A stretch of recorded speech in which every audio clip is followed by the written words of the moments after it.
안녕하세요. 성공예감 이대호입니다.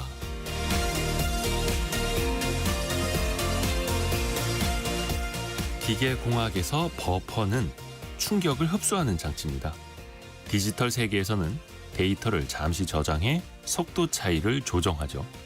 금융생활에서는 비상금을, 일상에서는 여유 시간을 바로 버퍼라고 할 수 있을 겁니다. 버퍼가 없다는 건 한 채 오차도 허용하지 않는 인생을 산다는 뜻이죠. 월급이 들어오는 딱 하루 전에 통장 잔고가 바닥난다면, 주가 변동에 마진콜을 받을 정도로 신용융자를 많이 쓰고 있다면, 일정 하나가 밀리면 하루가 뒤틀리게 스케줄을 짜고 있다면 우리 삶은 지금 버퍼가 부족한 상태입니다. 작은 충격에도 흔들리고 예측 불가능한 변화에 무너질 수밖에 없는 구조. 이 구조에서 벗어나는 건 단 하나, 스스로 버퍼를 만드는 거죠. 저수지 통장을 만들어서 자금 충격에 대비하고 무리한 비투와 영끌을 하지 않고 이를 조금 줄여서라도 나만의 시간을 갖는 것. 계좌에도 내 하루에도 마음속에도 완충장치가 필요합니다. 효율성이 중요하긴 하지만 최대의 효율이 늘 정답인 건 아닐 겁니다. 기계장치에도 디지털 데이터 저장에도 버퍼가 필요하듯이 우리 삶에도 분명 버퍼가 필요합니다. 성공예감 이대호입니다. 시작합니다.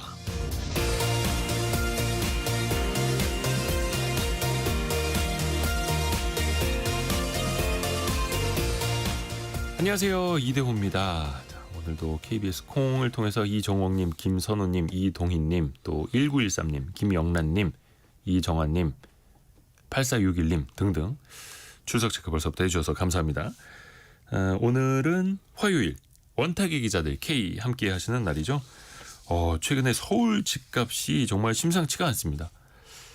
강남에서 시작한 그 상승세가 전역으로 지금 확산되고 있는데요. 또 대출 수요도 빠르게 증가하고 있고요. 금융당국이 주요 은행, 대출 담당 부행장들을 긴급 소집했는데요. 과연 이 부동산 과열을 대출 규제를 통해서 과연 잡아낼 수 있을까요? 같이 한번 논의해 보시죠. 장바구니 물가, 그 중에서도 달걀 가격이 계속 뛰고 있습니다. 공정위가 오죽하면 담합 의혹까지 조사에 나섰는데요. 평균적으로 한 판에 7,000원 한다는 이 달걀의 비밀, 그 원인도 같이 한번 분석해 보시죠.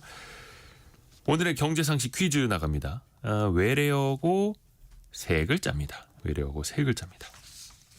외국인들이요, 제주도에서 여기를 많이 찾아가고 있다고 합니다.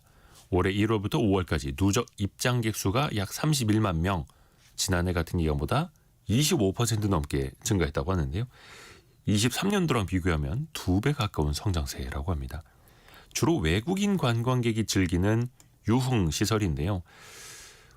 과거에는 40대 이상 고객이 많이 찾았는데 올해는 2030 젊은 세대에도 여기를 많이 찾고 있다고 합니다.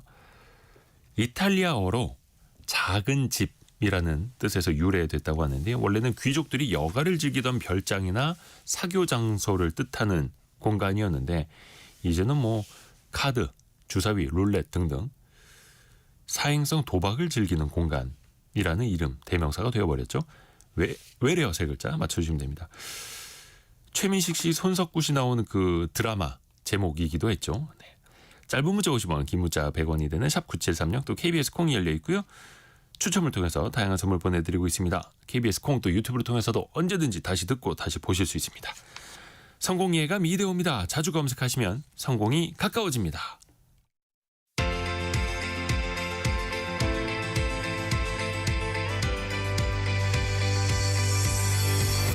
KBS 1라디오 성공예감 이대호입니다. 제주도에서 외국인이 많이 찾는다고 했더니 최유리님 한라산, 김정준님 성산봉, 남상철님 캬바레.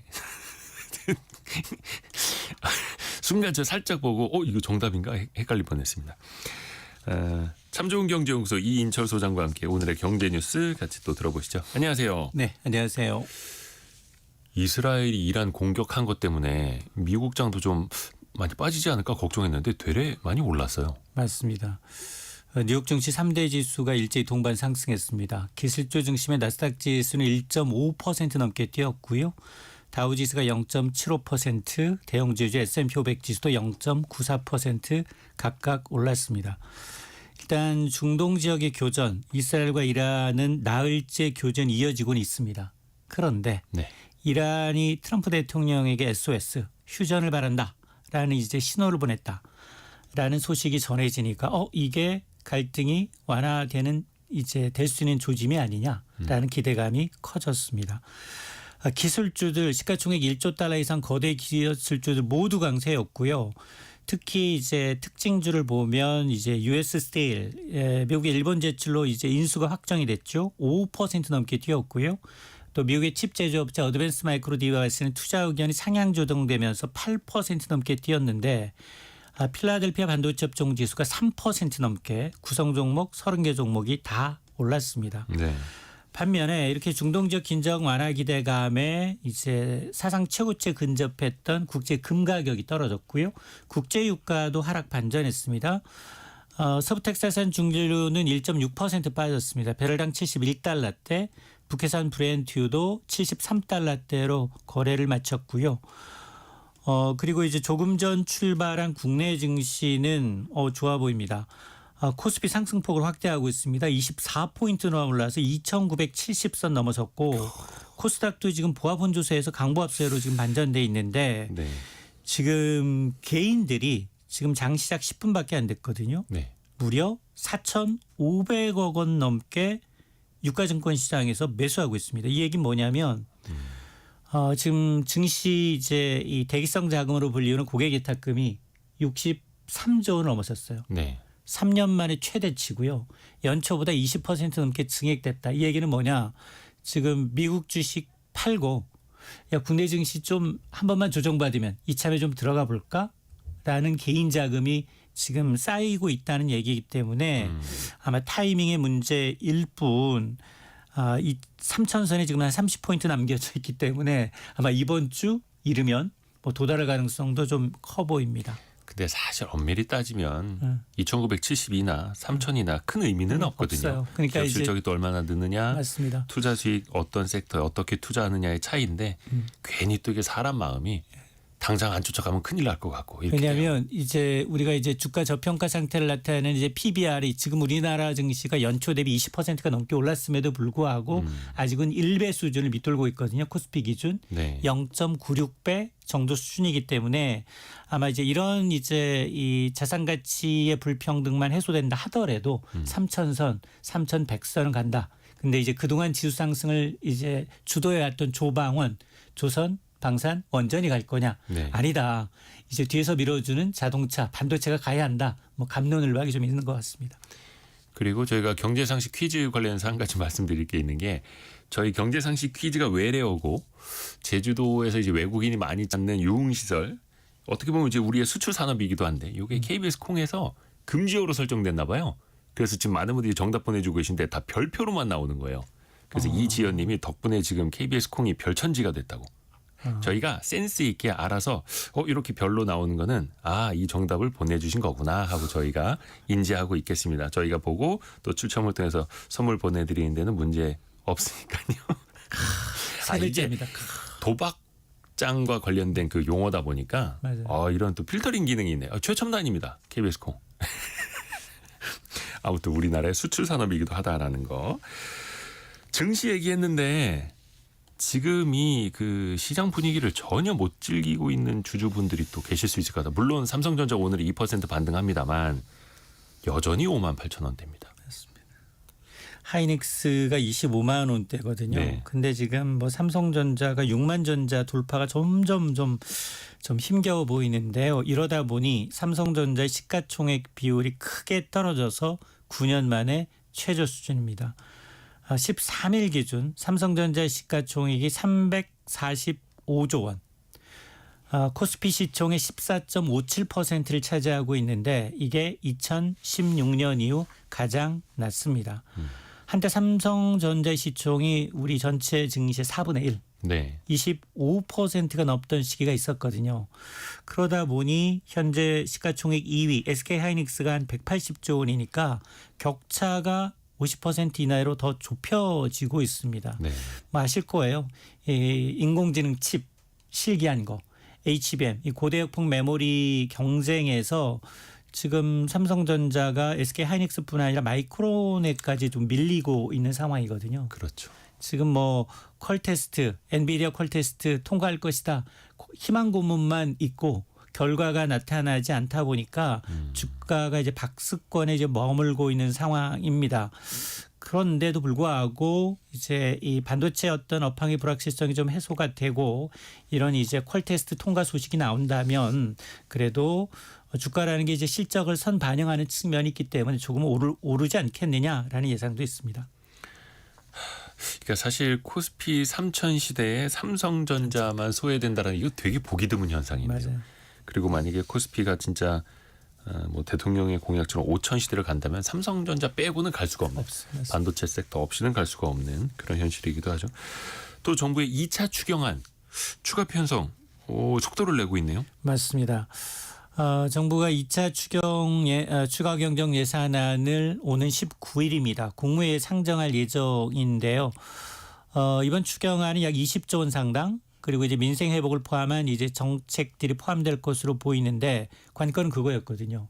과연 전 국민 보편 지급으로 갈 것이냐 아니면 선별 지급으로 네. 차등 지원할 것인가였는데 후자에 좀 무게가 실리고 있는 것 같아요. 물론 보도는 좀 엇갈리고 있습니다. 아직 확정된 건 아닌데 정부는 어쨌든 기본적으로 전 국민 15만 원에서 최고 한 50만 원까지 지급하는 이제 검토를 하고 있습니다. 이게 건강보험료 기준에서 소득 상위 10%를 제외하고 전 국민 10% 주고 거기에다가 이제 일반 국민이냐 차상위 계층이냐 기초생활수급자냐에 따라서 최대 50만 원까지 주겠다라는 건데요. 지금 그럼에도 불구하고 민주당 내 기류는 아직까지도 보편 지원을 주장하고 있는 기류가 엿보입니다. 그래서 이제 최종 추경안에서 추정될 가능성이 있기 때문에 어쨌든 이제 19일 국무회의 내용을 좀 지켜봐야 되겠습니다. 그리고 지금 물가 안정을 위한 조치가 어제 또 정부에서 나왔어요. 맞습니다. 지난 이제 13일 중동전이 발발하면서 네, 국제유가가 하루 만에 7% 넘게 뛰었거든요. 그렇죠. 그런데 주유소 휘발유 가격이 바로 올랐어요. 네, 서울 시내는 휘발유 리터당 가격 1,700원 넘어섰어요. 근데 이게 좀 이상하잖아요. 통상 국제유가가 오르면 2, 3주 시차를 두고 반영돼야 되는데 이 재고 기존에 저렴하게 들어온 재고 있음에도 불구하고 주유소가 먼저 오르고 있어요. 올릴 땐 빠르게, 내릴 땐 천천히. 정광석화처럼. 그러다 보니 지금 정부가 지금 물가 안정과 이제 민생회복 지원을 위해서 유류세 그리고 자동차 개별 소비세 인하 조치 더 연장하기로 했습니다. 당초 유류세는 이달 말 6월 말 종료 예정이었는데 8월 말까지 2달 더 연장이 되게 되고요. 이게 사실 굉장히 오래됐어요. 2021년 말부터입니다. 네, 고유가를 이유로 유류세 인하 조치를 연장했는데 이번이 벌써 16번째입니다. 정부도 가능한 한 국제유가 배럴당 60달러 선만 지켜줘도 이거 좀 없애려고 했었거든요. 아, 네, 그 계획이 수포로 돌아갔고요. 그러게요. 또 하나가 상반기 종료 예정이 이제 신차 구매할 경우 이제 개별 소비세 인하 조치도 연말까지 6개월 더 연장이 됩니다. 최대 100만 원 한도로 기본세율 5%가 3.5%로 낮아지게 되고 또 농수축산물 많이 뛰었잖아요. 이것도 지금 6월과 7월간 이제 추경이 투입이 됩니다. 460억 원 투입해서 네, 돼지고기, 닭고기, 과일과 같은 주요 소비 품목 최대 50%까지 할인 행사를 실시하고요. 할인 한도도 기존의 주 만 원에서 주 2만 원으로 확대가 됩니다. 그리고 산업 기사 하나 볼까요? LG 디스플레이가 중국 업체를 상대로 특허 소송을 제기했어요. 맞습니다. 이 사실 우리 주력 산업들이 계속해서 이제 중국에 추월당하고 있는데 그 이면에는 이 네. 특허 관련해서 굉장히 좀 얘기가 많은데요. LG 디스플레이가 이제 중국 디스플레이 업체인 이제 티엔마를 상대로 미국 법원에 특허 침해 소송을 제기했습니다. 내용을 좀 들여다보니 LG 측의 주장은 티엔마가 모바일용 LED, OLED 그리고 차량용 LCD 패널에서 자사의 특허 7건을 침해했다라고 이제 주장을 하고 있습니다. 이번 소송은 중국이 기술 탈취가 계속되자 LG 디스플레이가 더 이상은 이를 묵과할 수 없다라는 판단에 따라 진행된 것으로 보이고 앞서서 뭐 LG뿐만 아니라 이제 삼성 디스플레이도 이미 4년째 중국 업체 특허 소송을 지금 벌이고 있는 상황이거든요. 네. 자, 그러다 보니 지금 중국 디스플레이 업체들이 기술 추격이 좀 빠르죠.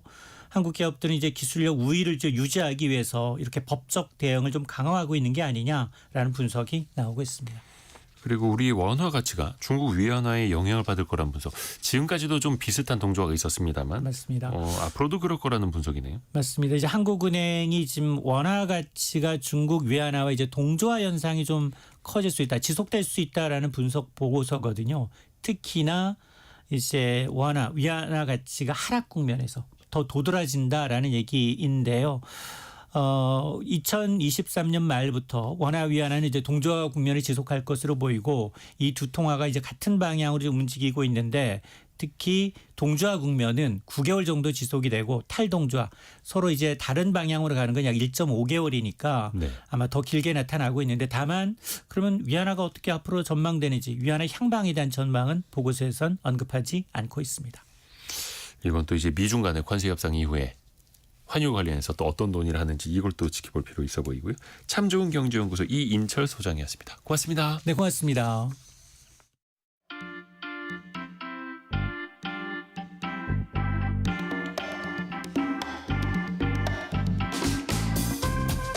지금 여러분께서는 KBS 일라디오 성공예감 이대호입니다를 듣고 계십니다. 프로그램에 참여하신 청취자 여러분께는 추첨을 통해 Y스트릿에서 밝은 눈과 두뇌 건강, 활력까지 한 번에 와이즈 부스터를, 아름다운 식탁 창조 주비푸드에서 뿌리 담은 리얼 생 와사비를, 쉽고 빠른 판촉물 제작 시너지 기프트에서 고속 충전 알람 시계를, 그리고 성공예감에서 준비한 커피 쿠폰을 보내드립니다. 당첨자는 성공예감 이대호입니다 홈페이지에서 확인하세요.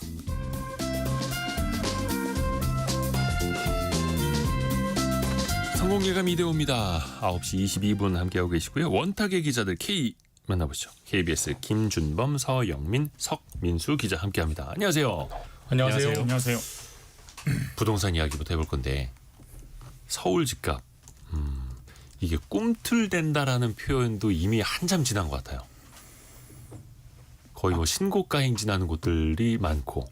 네, 2021년 말, 2022년 초가 우리가 아는 가장 뜨거운 부동산 불장이었잖아요. 네.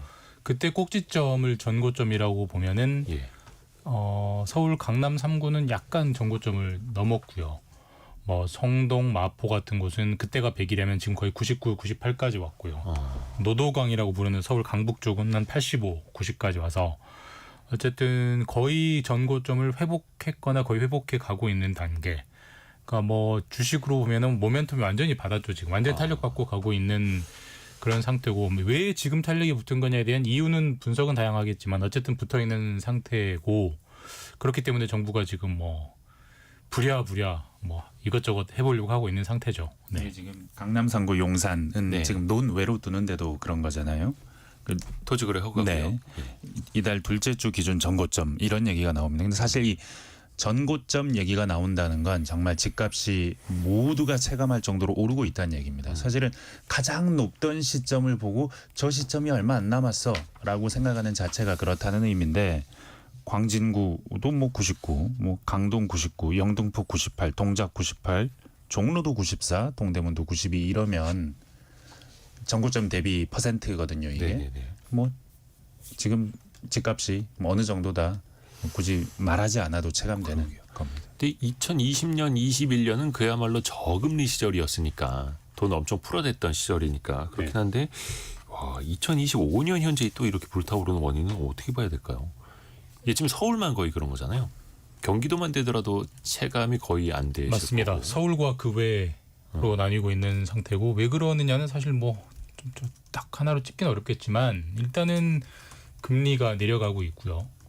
뭐 기준금리가 내리는 만큼 대출금리는 잘 안 내린다고 해서 많이 불만을 사기도 하지만 어쨌든 내려는 가고 있는 게 분명한 사실이고, 또 그다음에 지금 정부가, 이재명 정부가 이제 대선 과정에 공약한 것 중에 하나가 이제 문재인 정부와 비교해서 이재명 정부는 세금으로 집값 잡는 정책을 안 하겠다라고 명시적으로 얘기를 했잖아요. 네. 그게 이제 보유세 강화, 재산세 강화, 뭐 종부세 강화. 그걸 안 하겠다는 거니까 이걸 단순히 이제 투자라는 관점으로 보자면은 세금을 세게 안 때린다는 거니까 네. 투자의 기대 수익률은 올라가는 거잖아요.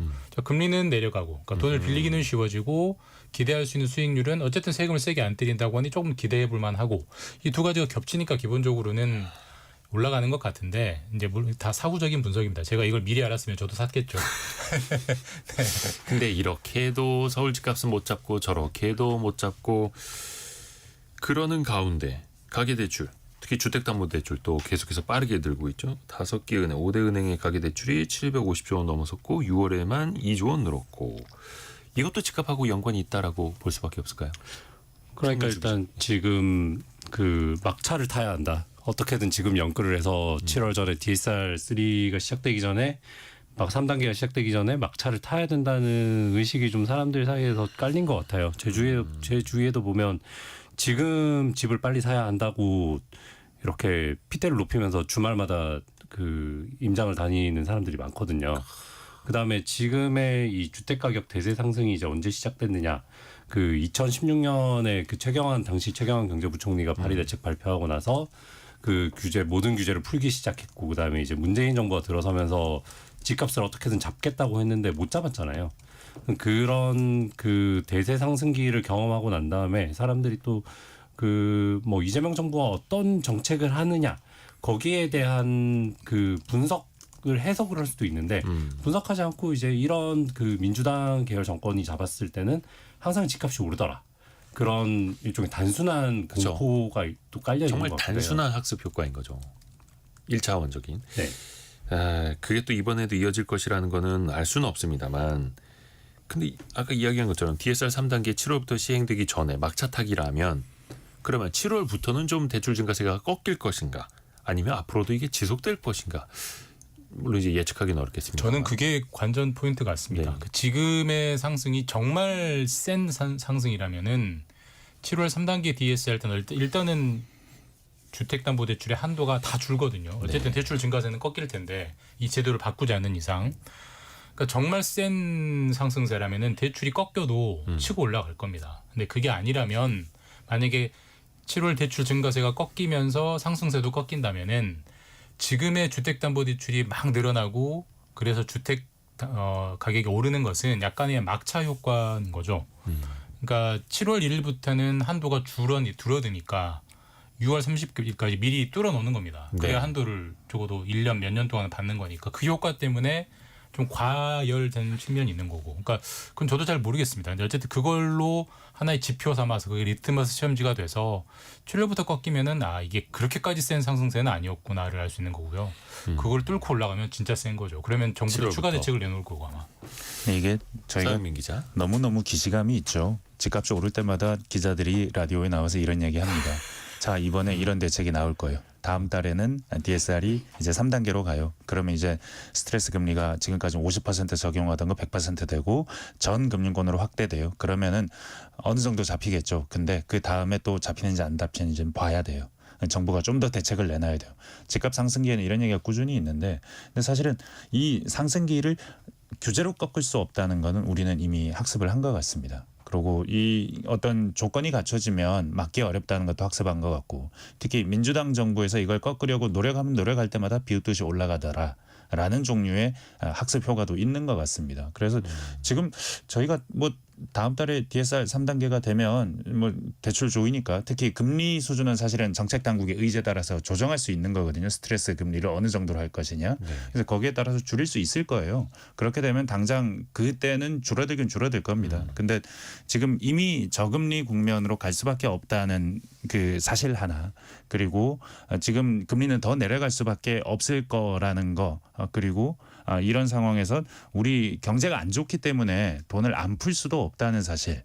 앞으로 차기 정부가 출범했기 때문에 정부의 역할로 뭔가 해내고 싶어 하는 의지가 있다는 사실 이것도 다 겹쳐 있기 때문에 당분간 집값이 하락 반전하기는 어려울 것 같다는 생각이 듭니다. 저는 조금 다르게 보는데 네. 그 규제로 집값을 잡을 수 없다라는 거는 절반은 맞고 절반은 틀린 얘기 같아요. 그러니까 어떤 규제냐가 중요한 겁니다. 그러니까 이게 그 돈을 많이 번 사람에 대해서 뭐 양도소득세를 물린다든지 중과세를 물린다든지 결국 돈을 번 사람에 대해서 그 번 거의 일부를 더 많이 가져가는 그런 세금 규제는 거의 지금까지 역사적으로 실패했습니다. 왜냐하면은 뭐 세금을 1억 걷어가도 2억 벌어버리면 1억을 남는 거니까 일단 들어가고 보는 거죠. 이제 근데 대출을 묶는 규제는 거의 100% 다 성공을 했어요. 우리 정말 아까 우리 2022년 초 불장일 때 정부가 어떤 규제까지 내놨냐면 15억 이상은 대출을 영원해 줬습니다. 아예 안 해줬어요. 네, 예. 그랬었죠. 그리고 2주택자도 대출을 아예 안 해줬어요. 그랬더니 완전히 식었습니다. 그러니까 사실 지금처럼 서울이 집값이 비싼 상황에서 이걸 내 돈으로 다 살 수 있는 사람이 몇 명이나 되겠어요. 결국은 대출을 받을 수밖에 없는 건데 대출을 묶으면 직방이죠. 효과는. 그리고 사실 지금 LTV를 50까지 풀어줬는데 이걸 40, 30, 20으로 낮춘다면 물론 그런 규제가 과연 적정한 것이냐는 좀 차치한 문제지만 그렇게까지 묶으면 무조건 식을 수밖에 없어요. 그러니까 정부가 대출 규제를 어디까지 하느냐의 문제다. 저는 그럼 또 반대를 해야겠죠. 네네네. 재밌습니다. 규제를 영원히 할 수 없습니다. 네. 그리고 정부가 어느 정도 규제를 내놓으면 이 규제를 내놓으면 먹힐 수밖에 없어라고 말하는 규제를 내놓은 다음에도 그 규제는 결국은 효과를 잃게 마련이고 결국 다시 또 올라갈 수밖에 없는 상황으로 가요.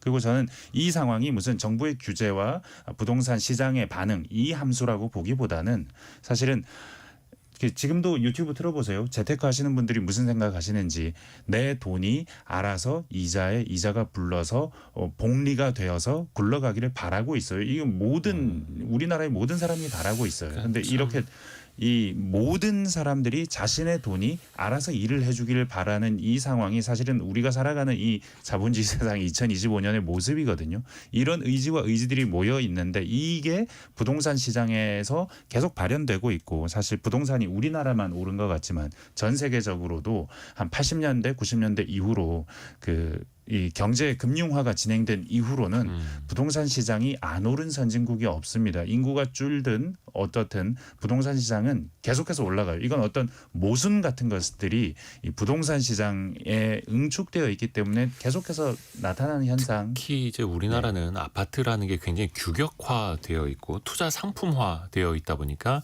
실거주 플러스 알파. 그러니까 1주택자마저도 갈아타기를 거듭하면서 이런 생각들을 또 계속 하고 있는 것 같고요. 근데 여기에서 이제 이어지는 게 은행들의 대출 행태입니다. 어저께였죠. 금감원에서 은행 여신 담당 그러니까 대출을 담당하는 부행장들을 불러 모았어요. 어떤 얘기 좀 했답니까? 어제 18개 은행장의 부행장들을 개인 담당, 개인 고객 담당 부행장들을 불러 모아서 우리나라 금융당국은 이제 기본적으로 가계부채를 대출 총량제라는 형태로 관리를 합니다. 네. 그러니까 예를 들어서 신한은행이 너희 작년에 대출을 200조 원 해줬으면 올해는 한 203조 원까지만 해라. 올해 3조만 더 예입니다. 그럼 3조 원까지만 늘려라라고 해서 연간 3조 원이 차는지 안 차는지를 쭉 점검을 합니다. 그리고 만약에 그걸 넘으면은 더 이상 대출 못하게 막아버리기도 하고요. 다만 지금처럼 좀 대출이 빨리 늘 때는 그 점검 주기를 당깁니다. 연간으로 보는 게 아니고 분기별 혹은 월별로 해서 타이트하게 관리하는 거죠. 그래서 또 이 3월에 한도 넘었네 이런 식이면 12월이면 한도 많이 넘을 것 같은데 4월에는 줄여야지 이런 식의 뭐 지도 약간 그 감독. 마라톤으로 따지면 예. 페이스메이커가 뛰어주듯이 그런 거죠. 지금 너무 빨라 속도 늦춰. 어제 이제 그거를 했고요. 그래서 이제 당연히 18개 은행 부행장들은 열심히 관리하겠습니다라고 이제 답을 했는데 근데 여기서는 참 모순이자 딜레마인데 자 네. 그러면은 은행이 고객이 찾아올 때 주택담보대출을 안 해주려면 그렇죠. 어떻게 해야 되겠습니까? 여러 가지 수단이 있겠지만 기본적으로는 대출 금리를 올려야 돼요. 아니면 번호표를 못 뽑게 하든가. 뭐 아예 그럼 안 해주던가. 그럼 결국은 대출 관리를 강화한다는 것은 등호로 이퀄 대출 금리를 올린다는 얘기거든요. 가상 금리를 붙이고. 그렇죠. 근데 우리가 맨날 은행을 비판하는 게 예대 마진으로 장사한다. 왜 예금 금리는 내리는데 대출 금리는 안 내리느냐로 그리고 너희는 앉아서 수익을 그렇게 편하게 벌면 되느냐 이거거든요. 땅 짓고 근데 염친다. 대출 관리하라고 하면 어떻게 하라는 거예요? 그러니까 이게 모순되는 거거든요. 앞뒤가 안 맞죠. 그리고 정부도 모순되는 지시를 하고 있는 거고 은행도 모순되는 지시를 받고 있는 거고 참 어려운 거죠 이게. 오죽하면은 최근에 주택담보대출 금리가 자영업자 대출보다 더 비싸졌어요. 네. 그러니까 시중금리는 이제 은행의 특히 조달금리, 코픽스 같은 것도 한 8개월 연속 내려가고 있는데 은행들이 대출금리를 안 내리는 거죠. 그러면서 자영업자 대출은 좀 내려갔고 그러면서 오히려 은행 입장에서 봤을 때는 안전도가 높은 주담대를 더 비싸게 팔아야만 하고 위험도가 높은 자영업자 대출 상품을 더 싸게 팔아야 하는 이런 아이러니한 역설이 지금 펼쳐지고 있는 거죠. 그 아이러니해 보이지만 결론은 은행이 해피한 겁니다. 자영업자 대출은 그 건수당 몇 천만 원 정도 수준이고 네. 억대는 자영업자 대출은 거의 없어요. 몇 천만 원 수준이고 그리고 굉장히 깐깐하게 심사를 봅니다. 왜냐하면 부동산은 담보가 있으니까 그렇죠. 깐깐하게 볼 게 확실하니까. 없어요. 예. 근데 자영업자 대출은 이 사람이 뭐 대출을 갚을 여력이 있는지 사업은 어느 정도인지 깐깐하게 보기 때문에 그래서 은행권에서 자영업자 대출을 한다면 그렇게 떼일 확률이 높지도 않습니다. 이 시장은 작기도 하고요. 근데 부동산은 한 번 빌리면 몇 억이에요. 몇 천만 원짜리 부동산 대출은 잘 없거든요. 몇 억이기 때문에 훨씬 이문이 많이 남을 대출을 더 금리를 높게 주고 자영업자 대출은 더 낮게 준다면 은행 입장에서 이게 어떤 결과로 이어질지는 너무나 뭐 명약관화합니다. 근데 이제 은행은, 최저금리 네. 기준으로 봤을 때는 뭐 자영업자 대출이 좀 주택담보대출보다 쌀 수도 있는데 그 실행되는 현장에서 봤을 때는 그 뭐랄까 자영업자 대출도 모기지를 그러니까 담보를 좀 잡는 경우도 많거든요. 네. 그런 경우에 이제 금리를 싸게 이용할 수 있지 막상 이 얘기를 듣고 이제 자영업자들이 신중은행에 찾아가서 돈을 그럼 좀 빌려볼까라고 해서 창구에서 상담을 하면 또 막상. 기대하던 그런 숫자는 나오진 않을 것 같아요. 그리고 어쩌면 자영업자 대출을 받으려고 하다가 이 금리가 왜 이렇게 높아? 그럼 나 더 싸게 받을 수 있는 방법은 없어? 그러면 창구 직원이 혹시 부동산 담보 대출 받으셨어요? 그게 조금 더 쌀 수 있는데라고 물어볼 수도 상황에 있습니다. 따라서. 네. 그러니까 어떻게 보면 지금 은행들은 예대 마진도 좋아지고 있고 실적도 좋아지고 있고 주가도 많이 오르고 주주들에게 배당도 많이 하고 근데 또 한켠에서는 대출 자체를 또 조이라고 하고 김준범 기자가 이야기한 것처럼 이 뭐 금리를 또 그러면은 올려야 하는 건데 또 그러면 또 비난은 쏟아지고 얼마 전에 이재명 대통령도 은행의 그 예대 마진에 대해서 한마디 하지 않았습니까? 이건 정권 초마다 항상 반복이 되는 이슈이긴 한데 근데 은행 입장에서도 DSR이라든지 LTV라든지 금융당국에서 정해놓은 그 숫자를 가지고 그 규정 내에서 하는 건데 뭘 어떻게 그러면 대출을 조율하는 겁니까? 번호표를 못 뽑게 해야 될 것 같습니다. 아까 제가 말했듯이 손님 오지 마세요. 셔터 일부러 반 내려놓고 물건을 대출이랑 물건을 파는 가게에 너희는 물건 팔지 마라고 하는 거니까 이게 참 모순적이에요. 물론 정부가 그런 지침을 내릴 수밖에 없는 그 상황도 이해는 충분히 네네. 되는데 현실적으로 수단이 별로 없어요. 그러니까 그게 그렇다면 정부가 아예 그냥 강제적으로 하면 됩니다. 예를 들면 LTV 같은 거를 아까도 네. 제가 말씀드렸지만 좀 낮추면 돼요. 낮추면은 당연히 기본적으로 LTV를 50보다 40으로 낮추면은 당연히 담보 비율이 줄어드니까 나가서 실행될 수 있는 주택 대출 액도 줄어들고 당연히 집값을 당장 살 수 있는 사람이 줄어듭니다. 이제 그런 식으로 하면 되는데 그건 아직 당장 손대진 않고 있습니다. 그것까지 손댈 상황은 아니라고 보는 것 같아요. 제 생각에는 아까 3단계 DSR이 7월부터 시행되면 기본적으로 예를 들면 지금 한 4억 주담대 되는 게 한 3억 6천 정도, 10% 정도는 줄어들거든요. 네. 정부는 그게 일단 들어가면 한번 좀 꺼질 거라고 보는 것 같습니다. 근데 그것도 지켜보고 그것도 안 되면 아까도 말씀드렸지만 DSR을 더 강화한다든지 LTV를 더 강화한다든지 이런 조치들이 나올 것 같고 서영민 기자는 동의하지 않고 저는 동의하지만 저는 단기적으로 효과가 있을 거라고 봅니다. 근데 다만 이제 우리가 아까 이재명 대통령이 예대마진 얘기했지만 그러니까 우리가 한 가지 좀 불편한 사실을 알아야 되는 건 있는데 네. 현재 이 시점 기준 예대 마진이 평균 1.4%예요. 그러니까 정기 예금이 3%라면 대출은 3.4%, 1.4 정도 더 비싸거든요. 그리고 그 마진으로 은행들이 편하게 장사를 한다고 우리가 많이 비난을 하는데 1.4라는 예대 마진은 국제 기준으로 보면은 매우 낮습니다. 해외는 훨씬 더 많은 예대 마진을 가지고 미국이나 유럽은 기본적으로 3에서 4 정도의 예대 마진을 가지고 장사를 해요. 그런 걸 보면은 우리나라 은행들이 과연 그렇게까지 폭리를 취하는 것이냐. 물론 이제 이렇게 말하면 욕먹기 딱 좋은 제가 방언 올리긴 한데 사실은 그래요. 그런 측면이 분명히 있고 예대 마진이 역대 최대로 늘어났다고 하지만 작년 이맘때 0.4까지 예대 마진이 줄었어요. 그러니까 네. 우리가 예대 마진이 줄었을 때는 기억을 못 하잖아요.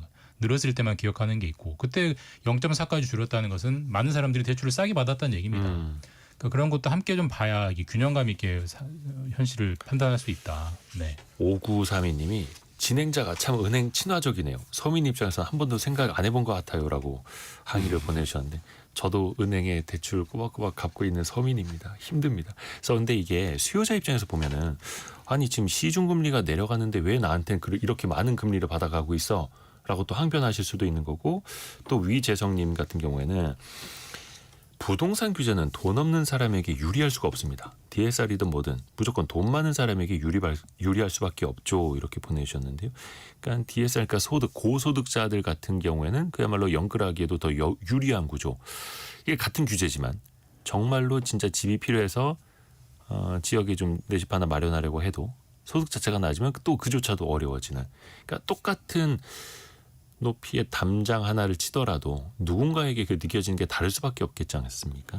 저는 사실 이 얘기하고 직결되는 얘기는 아닌데 굉장히 엉뚱한 얘기긴 한데 사실 우리나라가 이렇게 수도권에 집중해 있고 서울에 집중해서 살기 때문에 이런 일이 벌어지는 겁니다. 그리고 이 일은 단지 부동산 가격이 오르는 데만 미치지 않고요. 출산율이 급격히 떨어지는 데도 우리가 다 이렇게 모여 살고 있고 집값이 오르고 물가가 비싸기 때문인 겁니다. 그리고 서울이 전국에서 출산율이 가장 낮습니다. 0.5대까지 떨어졌었습니다. 그러니까 서울이 가장 낮아요. 그건 명확합니다. 우리나라가 이렇게 너무 한 곳에 모여 사는 나라, 이런 나라는 전 세계 우리나라뿐입니다. 우리는 너무나도 당연한 것처럼 생각하지만 이건 우리나라에만 있는 현상입니다. 그렇기 때문에 이 수도권 집중 현상을 만약에 새 대통령이 뭔가 해야 한다면 부동산 가격에 대해서 어떤 대증적인 요법으로 대출 규제로 어떻게 하기보다는 정말로 지역으로 더 많은 사람들이 갈 수 있게 진짜로 갈 수 있게 만드는 정책. 그냥 뭐 혁신 도시를 쪼개줘서 뭐 어떻게 가면 되지 않을까 어떤 공학적인 것보다도 진짜로 지역에서 젊은 사람들이 일자리 잡고 살아갈 수 있고 임금도 적당히 받을 수 있고 그렇게 좀 퍼뜨려야 됩니다. 퍼뜨리지 않고 계속 이렇게 수도권으로 집중만 하는 와중에 부동산 값이 올라가는 게 너무 화가 나요 해봐야 아무 소용이 없습니다. 그건 너무나 밀도와 집값과 우리들의 스트레스와 직결되는 관계이기 때문에 그런 점들에서 좀 더 장기적이고 근본적인 계획이 필요하다. 그렇죠. 그러니까 미시적인 규제와 거시적인 정책 같이 또 가야 하는 거고요. 그러니까 세종시로 행정수도 이전 완성하고 대통령 집무실, 국회, 의사당 이전한다고 하면 또 세종시 집값이 튀어오르고 막 이런 게 계속 반복이 되긴 한데 또 거시적으로 또 우리가 나아갈 방향이라는 게 또 있는 거니까요. 많은 분들이 또 의견 보내주고 계시는데요. 아무래도 공급을 더 많이 늘려야겠다 이런 이야기도 많이 해주시고 다만 또 서울 지역에서 공급을 늘리려고 해도 참 그게 속도 측면에서도 그렇고 쉽지 않은 그런 상황인데요. 경제상식 퀴즈 한 번 더 내드리고 또 저희가 두 번째 이슈로 넘어가겠습니다. 주사위, 카드, 룰렛 등을 활용해서 승부를 겨루고 돈을 걸어서 도박을 즐기는 이 공간, 외래어로 세 글자 우리가 이렇게 부르죠. 저희가 뭐 도박을 장려하려는 건 결코 아니고 오해하시면 안 됩니다. 이게 국내에서 외국인 관광객들이 자주 찾는 대표적인 유흥시설로 자리 잡고 있습니다. 그래서 외국인들이 우리나라에서 또 돈을 쓰고 가고 있죠. 제주 지역에서도 이곳을 방문하는 외국인 관광객이 늘고 있다는 소식을 전해드렸고요.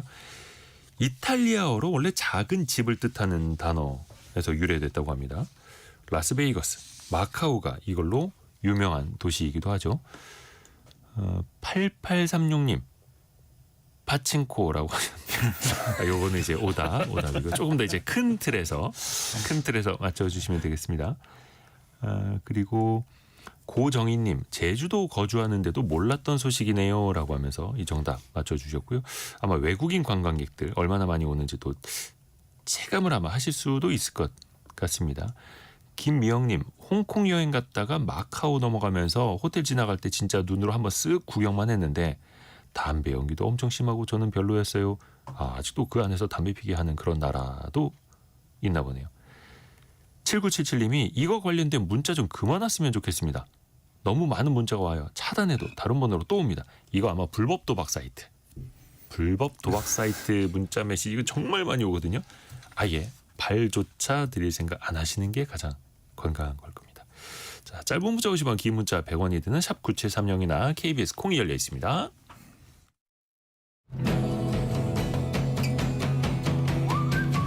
오늘의 움직임에 주목하고 세상의 흐름을 놓치지 않습니다.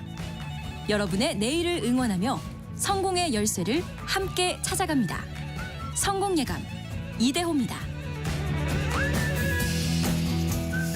기자분들 요즘 혹시 직접 달걀 구매해 보신 분 있으세요? 네, 저는 집에서 먹을 거를 이제 항상 그 인터넷에서 사기 때문에 계란 얼마 주고 사셨어요 최근에? 계란을 저는 30개 7,000원에 샀는데 마트에서요? 오프라인에서? 마트에서 온라인 마트에서 근데 실수로 2판을 사버렸어요. 그럼 미리 잘 사놓은 거 아닙니까? 네. 아니 저는 그래서 어제 그래서 검색을 해보니까 다 10,000원이 넘는 거예요 온라인에서. 판은 넘죠 이제. 한 판 7,000원 30개. 엄청 싼 거죠 요즘. 글쎄 네. 그 지난달 평균 달걀 소비자 가격이 특란 한 판 기준 7,026원이라고 하는데 아마 이게 전국 평균이고 네. 네. 또 지난달 기준이니까 네. 아마 지금 체감하시는 거랑 또 다를 것 같거든요. 제가 달걀 가격이 싸 보여서 냉큼 샀는데 잘못 더블 클릭을 했나 봐요. 근데 잘 사신 거예요 지금. 기본적으로는 지금 대형 마트에서는 특란 30개가 한 8,500원 뭐 이쪽 저쪽 하는 것 같습니다. 또 뭐 지역이나 마트마다 할인할 수도 네. 있고 그래서 좀 다르기는 합니다만 달걀 가격이 이게 많이 오른 거죠. 이게 원인을 딱 꼽아볼 수 있습니까? 기본적으로는 달걀 생산이 줄었고요. 그러니까 그러니까 닭이 많이 좀 폐사를 했고요. 그다음에 조류 독감 등 걸리면서 계란 생산이 못하는 그런 게 좀 있었고, 그다음에 지금 요맘때가 그러니까 이제 알을 많이 낳아서 은퇴할 닭과 이제 새로운 닭이 이렇게 교체하는 시기래요. 이때 원래 조금 닭이 좀 줄어드는 경향. 그러니까 기본적으로 달걀이 좀 줄어든 경향이 있는데 뭐 사실 닭끼리 시기 그 노후 닭 은퇴하고 새로운 닭이 들어온 이 교체는 매년 하는 건데 올해 이제 유독 튀는 거는 다른 원인이 있지 않느냐라는 게 정부의 의심이고 정부는 좀 약간의 담합이 있는 것 같다라고 보는 것 같습니다. 네. 그러니까 이게 물론 한두 가지 원인은 아니고 여러 가지가 복합적으로 있는데 입장마다 좀 다르고 그 아까 담합 이야기를 해주셨는데 그래서 공정거래위원회가 협회를 대상으로 좀 조사한다면서요 현장 조사.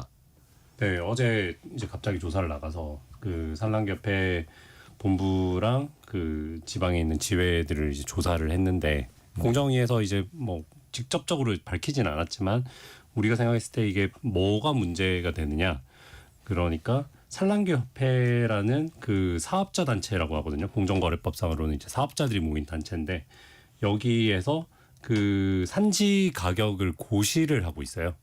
고시를 하고 이거는 농식품부에서도 이걸 보고를 받고 그런 식으로 정부가 또 개입된 영역이기도 한데 네. 그 이 가격을 고시하는 방식으로 그 뭐 일종의 가격 유지를 한 거 아닌가. 근데 이거는 이제 뭐 좀 법적으로 따져보자면 공정거래법 위반이 되기 위해서는 네. 그 고시 가격을 지키지 않고 더 낮은 가격에 출하를 했을 때 산란계협회에서 뭐 그 양계장을 징계를 한다던가 제재를 가거나. 예, 불이익을 준다던가 그럴 이 강제성을 띌 때는 그런 그 담합이다, 사업자 단체 위반이다 이런 그 법을 적용할 수 있는데 그런지 아닌지는 좀 면밀하게 확인을 해봐야죠. 그렇죠. 조사를 해보고 또 여러 가지 증거가 나오는지는 좀 더 지켜봐야 할 테고 당연히 산란기협회는 적극 부인을 하고 있습니다. 네. 그러면서 오히려 정부가 규제를 도입해서 촉발된 문제다라고 운을 띄웠어요.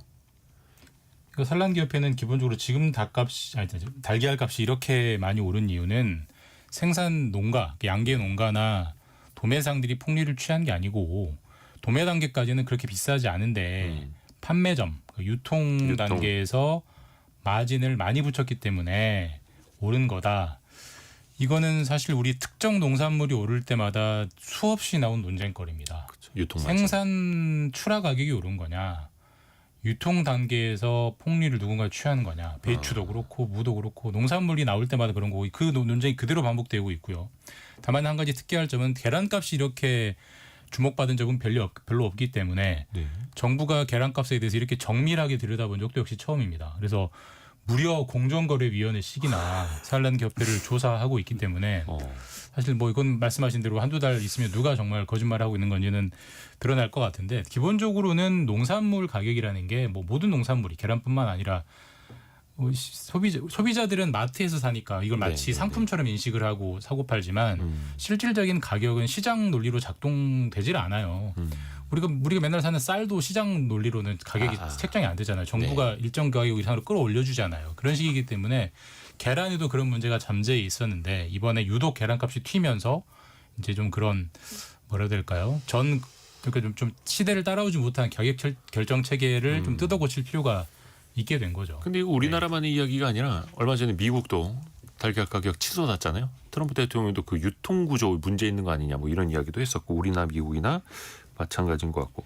사실은 그런 얘기도 하죠. 미국의 계란값이 너무 올라서 미국에 수출하다 보니까 물량이 떨어진 거 아니냐 그런 얘기도 하는데 실제로 뭐 미국 수출 물량을 따져보면 미미하다고 해요. 우리나라 전체 생산량이 뭐 1%도 안 되고 1%는커녕 0.1% 정도밖에 안 된다고는 하는데 근데 사실은 그 물량이라는 게 그 아주 작은 마지막 단계의 어떤 하나의 탁 튀임이 약간의 가격 변화로 이어질 수도 있는 거기 때문에 이 가능성이 뭐 전체 물량으로 봤을 때 미미하다고는 하지만 그런 가능성도 배제할 수는 없어요. 이게 좀 심리를 건드릴 수 있죠. 우리도 지금 달걀 비싼데 미국에 수출한데 근데 그게 뭐 한 1%도 되지 않습니다. 뭐 0.06%라고는 합니다만 유통구조 또 심리를 건드릴 수 있어서 저는 이 계란에서 좀 벗어나서 이렇게 이제 물가 얘기가 많이 나오고 라면값 2,000원 얘기도 얼마 전에 있었잖아요. 대통령이 뭐 2,000원이나 되냐고. 이런 물가에 대한 지적, 그다음에 물가가 너무 높다, 그다음에 여기에 대해서 정부가 뭔가 대책을 내놔야 된다. 그래서 뭐 공정거래위원회도 동원을 한다. 이게 기시감이 있거든요. 사실 정부 초기 때마다 이런 일들이 좀 반복되는 경향이 있었고, 뭐 거슬러 올라가서 2017년에 문재인 정부 때는 한 치킨 프랜차이즈가 치킨값 올린다고 했더니 그때도 공정위가 갑자기 다음날 조사를 나가서 그 브랜드에서 인상을 철회한 일도 있었습니다. 뭐 그 치킨값 인상과 전혀 관계없다고 공정위는 해명을 하고 그 브랜드도 뭐 그냥 뭐 소상공인의 아픔을 절감하여 뭐 이런 식의 핑계를 댔는데 결과적으로는 그 오얏나무 밑에서 가끈을 일부러 고친 거였거든요. 그런 일들이 반복이 되는데 그 정부 말기에 이 외식업이나 아니면 이런 그 식료품 생필품 관련한 브랜드 그 기업이나 이런 생산자들이 가격을 올리려는 경향들이 있어요. 가격을 좀 올리고 싶어 하죠. 왜냐하면 정부가 새로 들어서면 이 물가에 대한 통제가 세지기 때문에 지금 최근에 뭐 그 생필품 가격이 오르고 이런 거는 전 정부에서 컨트롤 되던 이슈가 이제 끝나면서 새 정부가 들어서기 전에 물가를 좀 올리려는 경향이 세진 거고 이제 새 정부가 그거를 강하게 조일 텐데 그런 시그널을 주기 위해서 또 뭐 계란을 건드린 게 아닌가 저는 그렇게 볼 수도 있다고 생각합니다. 그러게 참 이게 상징적입니다. 지금 2804님 특란 7,500원으로 500원 올랐어요 보내주셨고 2479님은 7,980원 한 지가 몇 달 됐습니다. 그리고 4524님은 특란 9,800원에 농협마트에서 구입했어요. 아니 천차만별입니다. 가격이. 일단은 또 하나 우리가 또 생각해봐야 될 게 이게 몇 년 전부터 이 규제를 도입하려다가 유예했던 건데 산란기 키우는 그 사육 면적 있잖아요. 네. 그 0.05에서 0.075 제곱미터로 50% 확대한다 하더라고요. 그러니까 우리가 화면에서 많이 봤지만 양경장을 가보신 분도 그렇고 안 가보신 분도 그렇고 닭들이 빽빽하게 이 케이지 안에 갇혀가지고 뭐 알만 수백 알 낳고 이제 죽는 거 아니겠습니까? 그리고 이제 그 고기를 사람이 먹는 거고 그럼 그게 동물 복지 측면에서도 바람직하지 않고 그다음에 그렇게 낳는 달걀이 과연 건강할 것이냐? 건강한 달걀을 위해서는 닭도 좀 살기 편하게 해줘야 되는 거 아니냐? 그러니까 10평짜리 닭에 살던 거를 15평짜리 닭에 이제 살게 해주는 거거든요. 비유하자면 그러면은 당연히 그 양계 농가를 확장 증축하지 않은 이상 똑같은 양계 농가에는 키울 수 있는 닭의 수가 줄어들 거잖아요. 네. 그러니까 닭을 살기 좋게 해주자. 그래야 계란이 좋은 계란이 나오고 그걸 먹는 사람도 튼튼해질 것이다. 이 명제에는 아무도 반대를 안 해요. 네. 근데 그걸 막상 실행하는 단계로 오면 이건 가격을 분명히 올리는 요인이거든요. 그러니까 동물 복지도 지키면서 가격도 내리는 방법은 세상에 없다. 동물 복지를 지킬 거면 가격은 일정 정도 서로 부담을 해야 된다라는 측면을 알려주는 거죠. 이거는 사실 뭐 어떻게 할 수가 없습니다. 이 법을 미루든지. 네. 그래서 이거는 수년간 이제 시행하려다가 미루고 이제 9월부터 시행되는 걸로 알고 있는데, 근데 이게 산란기 키우시는 분들도 힘들고 이게 줄줄이 이어져요. 지금 자영업자분들도 사실은 이게 뭐 카스테라도 그렇고 아이스크림, 뭐 빵, 과자 줄줄이 들어갈 수밖에 없지 않습니까? 이게 그 물가를 구성하는 다양한 품목들이 있죠. 항목들이 있죠. 그 항목들 중에 이게 오르면 결국 다른 물가로 전이되는 항목들이 있습니다. 네. 소고기, 돼지고기, 그리고 바로 이런 닭고기도 들어가고 계란도 들어가는 겁니다. 워낙에 많은 제품의 구성 요소가 되기 때문에 당장 김밥 만들어도 계란 들어가고 뭐 과자 만들어도 계란 들어가고 말씀하신 카스테라에는 계란이 엄청 많이 들어가고 그러니까 이런 식으로 구성하는 물품 중에 하나이기 때문에 저희가 더 민감하게 지금 이렇게 얘기하고 있는 겁니다. 이 가격에 오른 것이 다른 물건의 가격에 올라가고 그 가격이 올라가면 또 다른 물건 가격이 올라가며 그러면 인건비도 올라야 하고 인건비가 올라가면 또 더 많은 물가 전이 효과가 일어나는 중요 물품 중에 하나죠, 계란이. 그래서 더 신경 쓰는 겁니다. 지금은 3407님은 뭐 9,900원짜리 구입하신다고 했고 김영대님은 최근에 행사로 5,900원짜리 사셨다고 하는데 두 판 한정입니다. 정부에서도 지금 할인 행사 그러니까 좀 예산을 풀어서 할당 관세 물량도 늘리고 그리고 할인 행사도 촉진하는 그런 방식으로 하고 있는데 이게 조금 더 밀접하게 또 지속 가능하게 나타날지는 계속해서 지켜보고 또 이야기를 해보시죠. KBS 서영민, 김준범, 석민수 기자였습니다. 고맙습니다. 감사합니다. 최근에 증시가 정말 뜨겁잖아요. 2,986까지 올랐네요. 1.34% 올랐습니다. 코스피가 해서 3,000포인트가 이제 한 15포인트, 14포인트밖에 남지 않은 코스닥은 0.9% 강세이고요. 원달러 환율은 1,360원대 가리키고 있습니다. 2부에서는요. 온라인 쇼핑 비중 계속해서 우리 커지고 있는데 온라인 창업 과연 지금 뛰어들어도 괜찮을지 전략은 어떻게 짜면 좋을지 같이 한번 들어보시죠. 뉴스 들으시고요. 10시 5분에 다시 돌아옵니다.